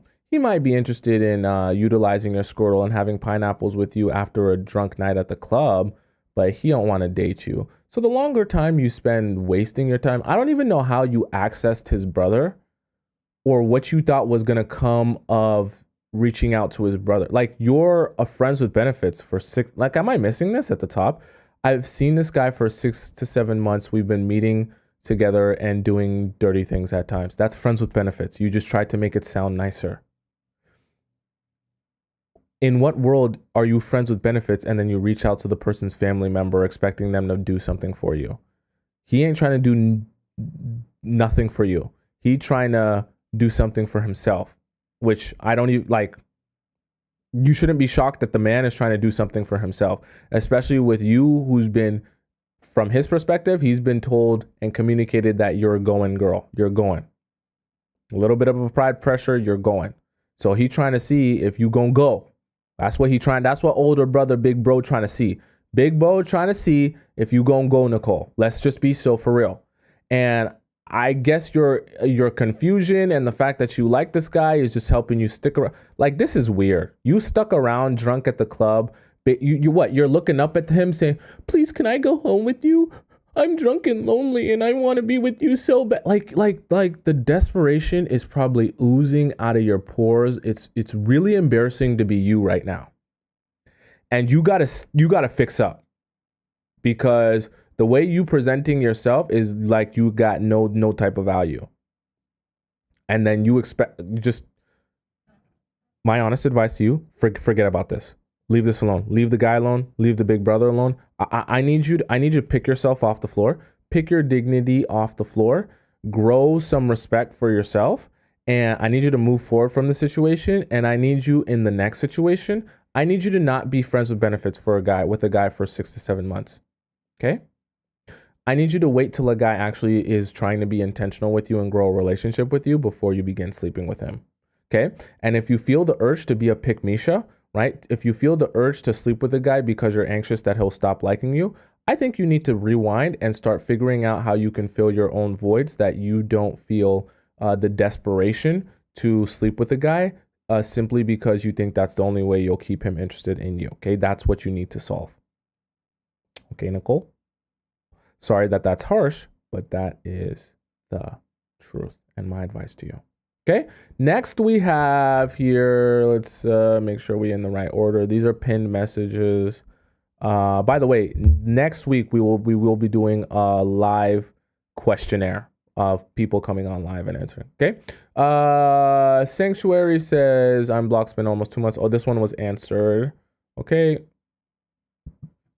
So okay, this is continuation. So I won't read out this continuation just because it's okay, never mind. She just changed its answer, but this was already answered. Okay. Thank you, Sanctuary. Next we have, oh no, this one was answered too. For baby, you guys should go back and read this one if you haven't. For kids, for baby mamas, I still want him. That was a funny one. Please read that one if you haven't.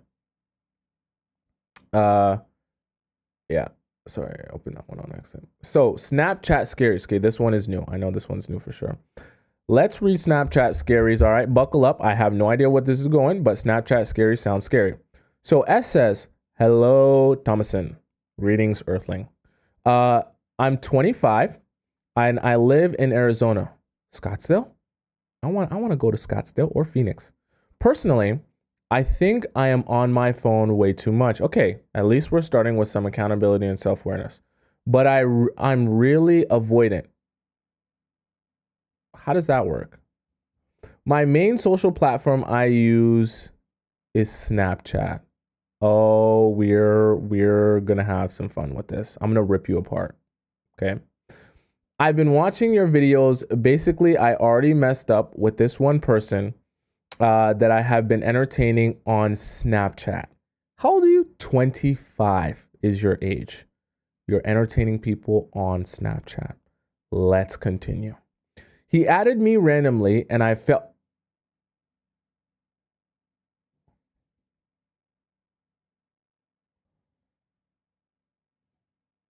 I'm not a grandpa. So I do know when people add you on Snapchat, you literally can't see what they look like unless they posted a story that same day. So did a random person that you don't know add you on Snapchat and just begin messaging you, and you fell for love bombing from someone you couldn't even see a picture of? Unless there's some new Snapchat feature in which you can see their actual picture when they add you. It's just an avatar as far as I know. Unless he posts a story of himself. Why are you adding random people back on Okay, let's continue because I'm gonna start getting mad in a second. I ended up sending him hot photo. What? This one's in Swahili. It's one of those messages that's in Swahili. It's one of those messages that's in Swahili. I think so. Because this sequence of letters and symbols in this sentence here, what looks like it could be a sentence, this might be hieroglyphics, I think, actually.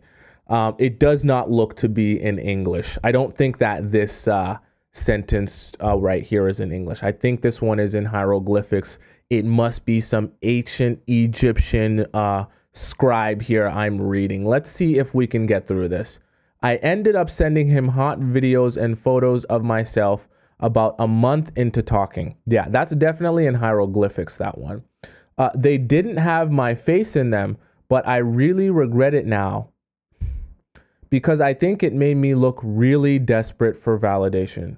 Huh, you think? This guy will send me pics and videos too, but then he will go cold and not message me back until 1 to 2 weeks later. What do you think's happening? He's whacking himself off to your pics and videos, and when he finishes busting his load, he goes to bed or he goes and does something else that's more important. Why are you shocked here? After he busts his load, he doesn't care anymore about you or anything that you're doing. That's why he disappears for 1 to 2 weeks until his load's filled back up again and he needs to wank himself. That's not rocket science. You shouldn't be shocked. He messages you when he's got a lot of blood flow to lower extremities and he wants to whack himself. When he busts a nut, he's gone. You're shocked? I started keeping track of his snap. Oh my God. You're an addict. You're truly an addict. You're truly an addict. I started keeping track of his Snapchat score and see that it goes up a lot, meaning he's talking to other people. Shocker. You don't even know this guy. Why do you care? You don't even know this guy. You don't even know his name for real. He has a Snapchat username. You don't even know if that's his real name. The other day he messaged me and I told him, no, I didn't want to send him any pics of videos of me anymore. Oh God, you're standing up for yourself. Oh, good for you now. You put your foot down. Because I don't even know who he is and that I came to my sense. You must have been H'd up. You know what? Like I let's acknowledge S. Maybe you just got it flowing through you. Your squirtle gets super soaking and you just can't control it. Because it seems like you H'd up too. It's not just him. When you get H'd up, it seems like you can't think straight. You can't talk straight. When you H'd up, you just go and you lose control. Because for you to be this out of control is mind boggling. It only speaks to me where you're H'd up. You're too H'd up for your own good right here in this sense. Okay. He got really mad at that and said he wasn't going to tell me his...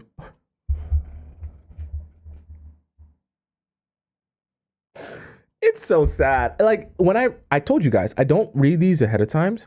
So when I'm predicting stuff that happens and it actually happens, it's just ironic to me. And it's funny to me because I literally said, you probably don't even know what his real name is because it's his Snapchat username. And lo and behold, you don't know what his real name is. It's just his Snapchat username. Now I'm super salty and have not replied back to him. Now you're standing your ground. I don't really know what I expected from him. I don't know either, to be honest with you, S. We've been snapping each other on and off for 4 months. 4 months of your life wasted that you could have been doing anything else. And he hasn't even tried meeting up. Of course not. He whacks himself off and busts a nut. It's a simple equation. Okay. He lives in California, so it's only like a 6-hour. Do you, S, I don't want to be mean to you, but do you actually think he cares enough about a girl who's randomly sending him pics and videos to drive 6 hours? Get so for real. He can bust a nut in 5 minutes or less because probably when he texts you, it doesn't take you very long to respond and send him some stuff back. Why would he drive 6 hours to see you? To bust the same nut. I go to California all the time too, and he makes excuses for not being able to meet when I'm in LA. You're tragic. You're tragic, to be honest. I think it's pretty clear that he just wanted a pineappling pen pal, and I have been ignoring him since he got mad at me.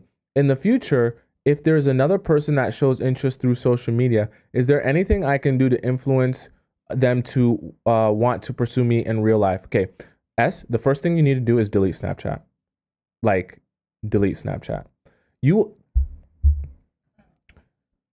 There is no version of reality in which you're going to be able to meet someone on Snapchat and build a real relationship with them from Snapchat. So just abandon that thought process or possibility in your mind, okay? Let go of that.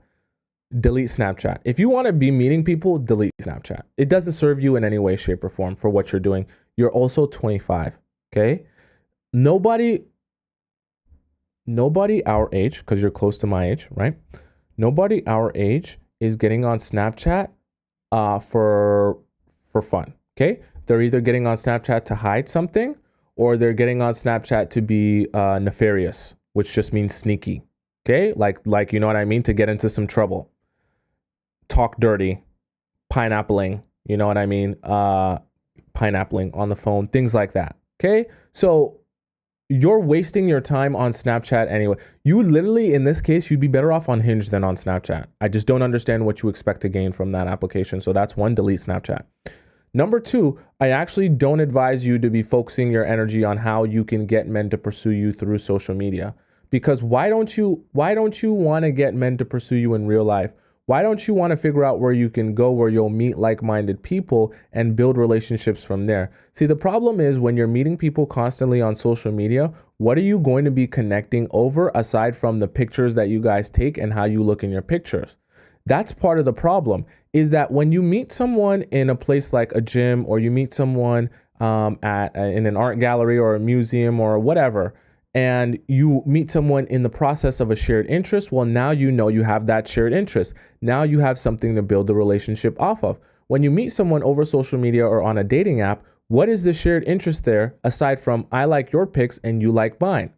Which is why a lot of people get into these traps of being a pen pal with someone they just whack off to, or they call on the phone and whack themselves off, call on the phone, they rub themselves out. And it just becomes this weird thing where you're not really you don't know someone and you're just doing weird stuff with them just because you're bored, thinking you're building something, and you're not. And for you, it hurts you more as a girl because it's a waste of your time, waste of 4 months of your life, right? Waste of 4 months. And also it's a waste of your ability and energy to like get to know other people in real life. And your actual root of your problem is your focus is still on trying to get people to know you through social media. Because what is that really about? Why don't you think about what you're interested in and what you like, how to go to those places in person, and see if in the process of you going to those places in person, you can find someone that shares an interest in with you. Because anyone that meets you over social media is not going to be showing interest in you, the person. They're just going to be showing interest in how good your dump truck looks in the angle that you posted in. You know, theoretically, cool, awesome that, you know, you look good and all that stuff like that, but you seem a little bit too H'd up for your own good. So I think you need to scale back the social media so that you can actually get guys to be invested in you for real. Because it seems like when it comes to the amount that you're H'd up, you start to lose a little bit of control when you get H'd up and you got the phone in your hand. Because now you start doing some stuff that really hurts your long-term ability to grow a relationship with that person. So find an interest and go meet people there in real life, not on social media. And that's my advice to you. And delete Snapchat, please, please, please, please. Okay. Next Z's was answered. Next we have Crystal. Okay. I'm back with the new Crystal says, hello, Tom. Thanks for responding to my prior message. I have an update on my situation. Recap, me, 26-year-old female, and this guy, 23-year-old male, went on a second hangout. I gave him the ick. Okay. I wanted to kiss him on the cheek, and now this guy is back on Tinder. Okay. After the first week of the incident, I did a lot of thinking and rewatching of some of your older videos. I realized that, yes, I came across as desperate and needy, and unfortunately, I attached myself to the idea of this guy being my boyfriend. I took some time to process my emotions and replayed the events of that awkward day. Through this, I realized that this guy is a load of crap, and he wouldn't make the best partner for me long term. Good, I'm glad you realized that. So now I only want to see him as a friend or acquaintance, really. Through this, I've realized that this guy, what the heck? I just glitched. I just read that twice, sorry. Recently, we went on another hangout and it was chill. In fact, it was so chill that this, I don't know if I can say the N-word on here. This N-word changed his mind. What do you mean? Like he changed his mind where he wanted you? I was at a place, I was at his place. We were watching It's Always Sunny in Philadelphia. Okay, so just a BS show to pass time. This man starts talking to me and giving me frisky eyes. Yeah, we made out. Okay, see, this is the problem. This is the problem. Crystal, you cannot, I just talked about this. You cannot talk a big game about how, he's a load of crap. It wouldn't make the best long-term partner. I only want to see him as a friend. I know maybe you might have not told him that directly, but like, this is part of what I mean. You've got to be willing to stand up for yourself. And I'm sure you probably tried to tell him this. We're just friends now. We're just cool now. This ain't nothing serious. And then lo and behold, see, guys will test you too. I think you considered this changing his mind. What actually happened is as soon as you tried to stand up for yourself, he said, okay, let me test if you'll really stand up for yourself. So when you tried to say we're friends, he took that as a challenge to see if he could persuade you. So that's why he started giving you frisky eyes to see if you would fold. And the answer is yes. Is yes, you'll fold. So now he knows whenever you say something that you're going to do, whenever you say you're about this or you're about that or you're so different or whatever, he knows he doesn't have to listen to anything you're saying because you don't mean it. You'll go back on your word and you'll fold if he applies a little bit of pressure. Okay, he didn't even have to do anything. He just gave you eyes. And we were this close to hooking up, but I stopped it. You still made out. So still validation there for him. I gave him the it's a jungle down there excuse. So you didn't even give him the excuse if I actually respect myself, which is why we're not doing this. You made it seem like the situation was outside of your control because you weren't expecting it to happen, but you would have done it. Obviously, this guy wants to have pineapples. This was 2 weeks ago, and now I'm open to the idea of hooking up with him casually. What happened? Guys, what happened? Guys, chat, what happened here? Because I do specifically remember just a couple of paragraphs ago, I do believe she did mention how she's realized this guy is a load of crap and he wouldn't make the best partner long term. So chat, please help me understand. Is there some sort of, statement I'm missing here? Is there some sort of essence to the female thought process that is very clear to you guys how we could go from this right here to go to her being willing to hook up with him casually? Is there something I'm missing by being a man and not understanding how obvious it would be to go from that here to this here? Because for me, this actually seems a lot like hieroglyphics. I don't really understand how these two things can exist so closely together. I'm not sure. Maybe it's because I'm a man and I'm just too emotionally stunted to not see how obvious it is that you went from this to this here. Okay. So I'll leave that to the chat because I really want to try and understand that because I don't understand at all. Okay. Next, you say, I'll be moving out of town in 2 months. Bye-bye friend group. I'm super H'd up and I don't see a future with this guy. We've had about 3 hangout / dates and we've known each other since April. Would I look like a clown if I hook up with him? I think the answer to that question is pretty clear. I think so. Yes, you will look like a clown with a big red nose. Okay? A big red nose.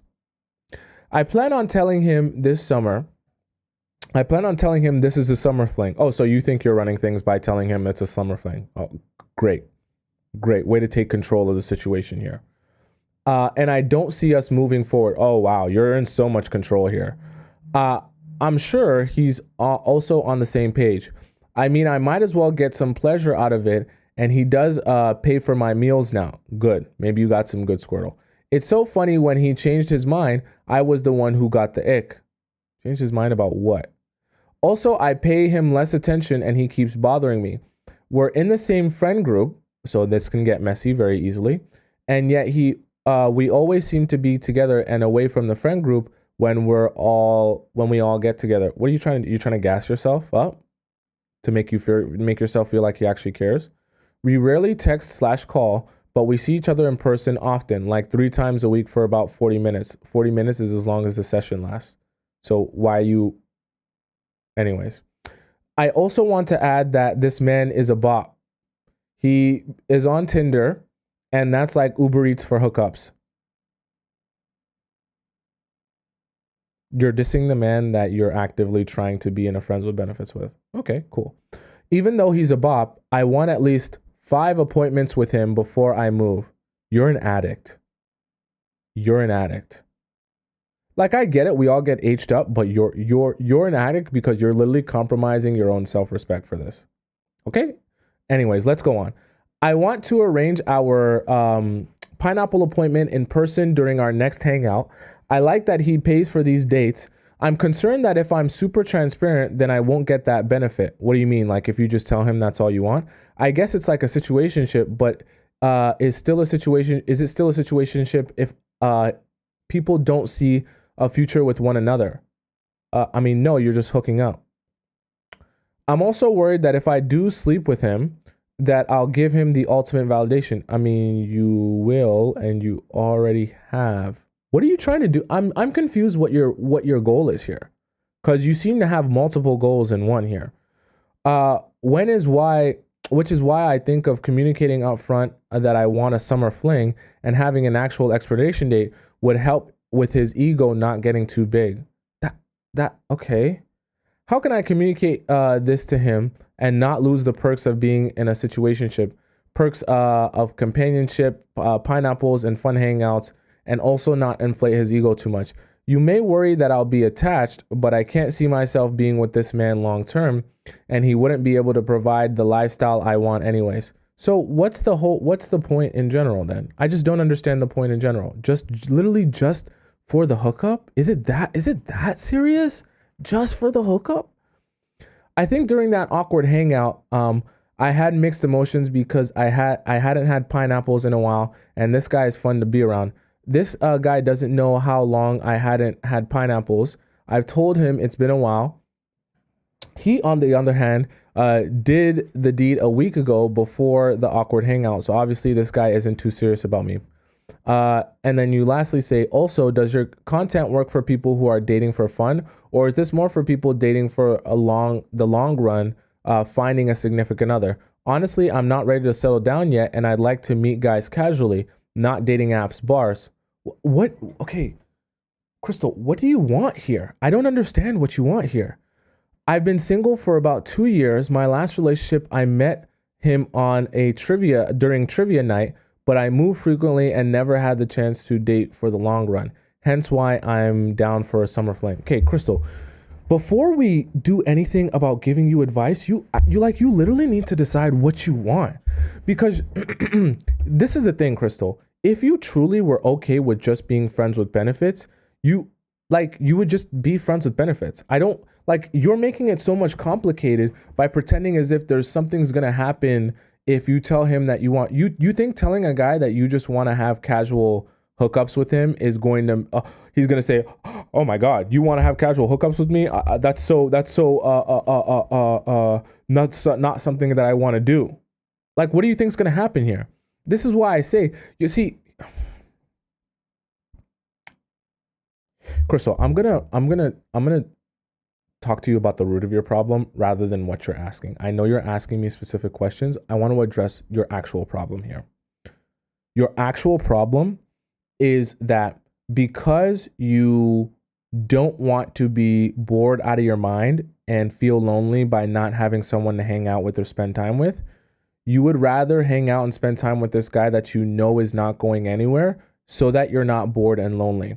What that speaks to, the root of that problem, is that you don't feel like your life is interesting enough in itself, that if you don't have some sort of companion or someone to casually spend your time with and casually, have pineapples with, then you have a boring life. And your boring, uninteresting life is too painful for you to go back to. And you'd rather make your life exciting and stimulating by being with the guy, even if you're not planning on building anything real with this guy. The problem with that is, as you continue to do that, you're going to be wasting a lot of your time and a lot of your opportunity to meet someone who you actually could be building something with. Because cool, yeah, you can have a summer fling and have some short-term pleasure, but you're only serving you in the short term. And the reality of it is, how old are you? Well, let's see how old you are. Okay. So you're 26 now. Okay. And you're a woman. So I'm not age shaming you because 26 is still young. But as you continue to have this mindset, I just want to have fun. I'm not looking to settle down. I don't care about building anything serious. I just want to do what I want to do. trust you me, you'll wake up one day and you'll be 30 with no serious relationship in sight. And all of these summer flings with this guy or the next guy or the guy after that, you'll have absolutely nothing to show for it but trauma and a stretched out Squirtle. And when it comes time to settle down and start looking around at the men who you actually want to start building a relationship with, you'll be 30 years old. And I have to be honest with you, you'll be less desirable to the men who are available at that time to date because you're older than the younger crop of women. I have to be so real with you, okay? Because if I don't let you in on this reality, you'll be shocked when it actually happens. And the problem with that is when you get to 30 years old and now you're trying to settle down and figure out what you want in a guy and take relationships seriously, you'll have way less men to choose from because you won't be as desirable as a woman as you once were when you were 26, hot, young, and desirable. And when you were the most desirable and you were able to attract the highest quality man that you could, you spent that time having casual flings with men that you weren't planning on building anything with. It's a very painful realization when you're 30 and you're trying to build with people that don't seem to want you and you seem to be working from behind because now all those guys want the younger, hotter girls. Okay? And by that time, you can't undo everything that you've been doing. And so what I want to caution you on is wasting your young, valuable years where you have the most quote unquote value and where you'll be the most desirable to the men, where you can use this time to attract the highest quality man, build a relationship with him. And by the time you're 30, you have a husband who's rich, successful, in shape, that takes care of you, pays for everything, and got everything you need. Because if you're trying to do that when you're 30 or 35 or 40, right? Not that 30 is old, SH, you're not old because you're 30 plus, okay? But I just say that to say, use your younger years to build something. Don't use your younger years to just F it off and have fun, right? Because when you get older, you're going to look back on your younger years and say to yourself, I would have been better served using that time to take relationships seriously. There's nothing wrong if you're over 30 and you just haven't found that relationship for you. What I'm saying is that you don't want to actively understand, hey, I'm young now. And while I'm young, instead of actually focusing on building something, I'm going to be focused on just doing whatever I want for the short term instead of trying to build towards my future long-term happiness. And I'm just going to have as much fun as I possibly can now because that fun will subside. You'll get older and then you'll look back on your younger years and feel like, damn, I probably should have been using that time to build something instead of just doing whatever I want. Now, if you are younger and you're trying to build something and things didn't work out and you're maybe someone like in the chat, maybe you're SH, you've been trying to build something and it just hasn't worked out and you're over 30, that's perfectly fine. At least you are using that time to try to build something. That's very different from using that time to just F it off and have as much fun as you can for the short term. Because Crystal, you'll be happy in the short term, but long term, you won't be very happy when it comes time to build a relationship. Okay? Right? Bree says, I hate the narrative that if women hitting the wall as soon as they turn 30, a lot of beautiful 30 plus. I 100% agree with you, Bree, that there's lots of beautiful women who are 30 plus years old. But I would be doing you and Crystal and every other woman in the chat a disservice if I made it seem as if when you get older, that in general to other men, you become more desirable. That's just untrue. Okay. And while I love to help you guys, I can only actually help you if I'm honest with you about the perspective of men. Men don't find you more desirable as you become older. When you're younger and in your 20s, that's when you're the most desirable. So that's when you have the best chance of attracting the highest quality partner. Not that you don't have any chance of attracting a partner if you're older than 30. I just have to be honest with you about when you're the most attractive and desirable. So I would always recommend that you use that time to build something with someone so that you can end up in a future situation that you actually want to be in. Okay? right? And yes, it's one thing to have fun when you're 21 years old or 19 years old or 20 years old. But as we get to the 26-year-old point, 27, and we're inching closer and closer towards 30, you really want to start making decisions for future you more than you're making decisions for your short-term benefit. Because trust you me, obviously I'm not 30 yet, but I know from having a lot of older friends, even parents, trust me, when everyone, men and women, hit that 30-year-old wall, it's a splash of cold water that, hey, if I haven't gotten my life together at this point, whether it be in my relationships or my career, I am behind.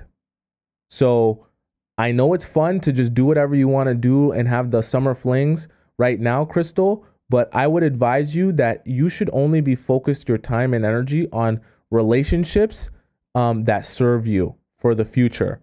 So if you know you're not building anything with this guy, rather than focusing that energy on him, even if you say you're just casually hanging out, casually sleeping together, everything's casual, that still takes some of your time and energy away from you. That could be invested back into yourself. Or if you were to meet someone that actually you could build a relationship with, that time and energy could be invested into that person instead. But you only have 100% of your time and energy. And if it's being used on something or someone else, then it's being taken away from other avenues of your life. So that's my advice to you, is to stop focusing your time and energy on things that don't serve you for the future. Okay, Crystal? Right? Right? There our angel says, wow, I'm 43, married, had kids 38, 40. I'm totally happy. He's bad news. This is crazy. See, that's the thing. I'm not saying to you guys that being older is a problem. I'm not age shaming you, but I have to be honest with you all about the fact that as you become older, it becomes increasingly harder to attract the same, I guess you could say, quantity of men. Okay? You can still get good men even if you're older, but it won't be as easy as it was when you were younger. I'll just put it like that. Okay? Right? That's how I want to present it to you guys. I have to be honest with you. Princess says, question. Hi, Tomisin. I, 20-year-old female, have been in a relationship with a 20-year-old male for 2 months now. Before the beginning of our relationship, we were dating for some months, and I also knew him for quite some time. Okay. Interesting. Thing is, he's been treating me great. Princess treatment since the beginning. Flowers. He's a true gentleman and he spoils me. He's a provider and he's protective. He's 20 years old and he's a full package. Okay, interesting. Pursuing me. I also have been playing my part right. Everything. My question is, I've noticed he doesn't really ask me a lot of questions about myself, other than the basic get to know me questions. Example, how do you like your coffee? And I'm having second thoughts in case that's a bad sign. Lately, he's been asking me a lot of questions about my future. Where do I see myself in 10 years and everything related to the near future? What do you think? Also, the live show really helped me many of times. So grateful. Okay, Princess, you're 20. So not that 20 is a bad thing, but you've also been dating this guy for 2 months. So there's still a lot to learn about each other. Okay, I'll say that. Doesn't mean that he's a bad person or anything like that. I just think that you still have a lot of learning to do of each other. You also have a lot of, if you're going to be in this relationship for the long term, have a lot of growing to do with each other. And this is a really pivotal point in your lives. It's actually good that he's 20 years old asking you these questions, where you see yourself in 10 years, because these are probably things that he's thinking for himself, which is a good sign. If a man is 20 years old and thinking about the next 10 years with you or in his life in general, that shows a desire to, really think about what he wants and where he wants to be. A man who's planning for the future will always be in the right place, will be positioned in the right place in terms of a relationship, because then he'll be thinking about how do the things and the actions I'm taking right now affect the future of our relationship. That's a very good thing. That's where you'll have a man acting the right way. So I think in terms of asking you, you said that he doesn't ask you a lot of questions. It's also been 2 months, but then now you're saying that lately he's been asking you a lot of questions, which is why I say it's only been 2 months, so there's a lot of fluid things that are happening, right? You're still growing and understanding each other. And 2 months seems like 2 months, but it's not even really 2 months because you're not seeing each other every day of the 2 months. So let's imagine you're seeing each other 3 times a week for 2 months. And let's imagine you see each other, let's even say 4 hours every time you see each other 3 times a week for 2 months. So you're seeing each other 3 times 4. So you're seeing each other 12 hours total every week for 2 months. Okay. 12 times 8, that's 96. So a total of 96 hours you're seeing each other. Okay. Right. Divided by 24. What is 96 divided by 24? Let's see here. 96 divided by 24. Quick math is 4. So even if you spent even if you spent 3 days a week with him at 4 hours each for the 2 months, you've only spent a total of 4 days with that guy. So there's a lot of fluid things, okay?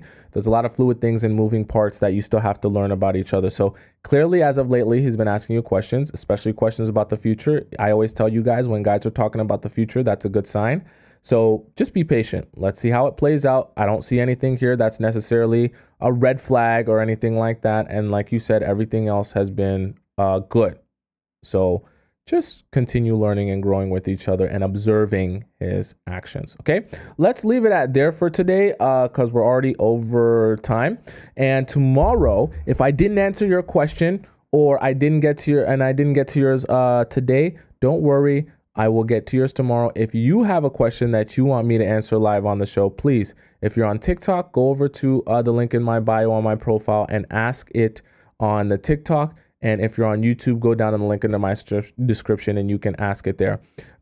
Someone says, are you going to make an Amazon wish list? What do you guys want the wish list to be? Just things that I use? Or what do you want the wish list to consist of? Because someone mentioned that, I think it was Electric Field mentioned that not too long ago about creating a wish list. I just don't know what you want the wish list to be. Do you want it to be things that I want or the things that I like to use, or like, what do you think?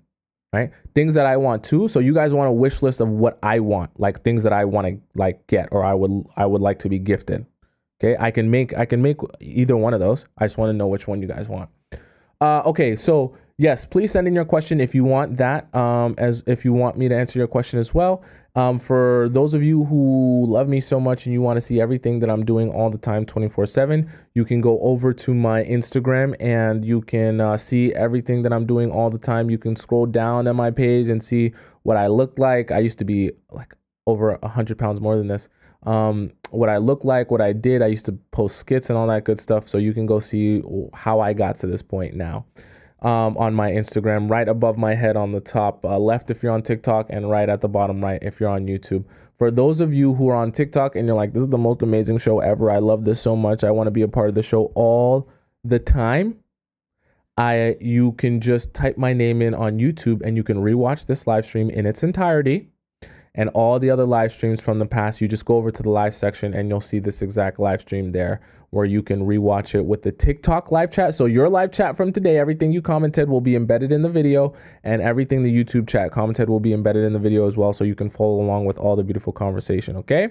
I will make a wish list for you guys because it seems like you guys are saying you want like book recommendations and a wish list of things that I want.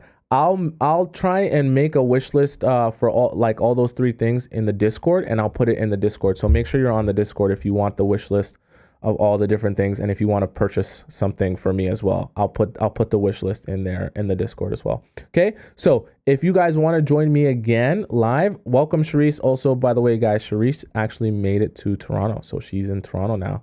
And I gave her some recommendations on places to go. So that's so awesome.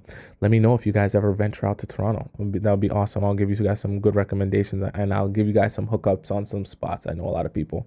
So if you guys want to join me again tomorrow, I will be on every weekday at 4 p.m. Eastern time, going live, and we will join each other every single weekday. Okay, so until then, arrivederci, au revoir, hasta la vista, goodbye for now, and I will see you again very, very soon in the near future. It won't be long until we are once again together. Once again.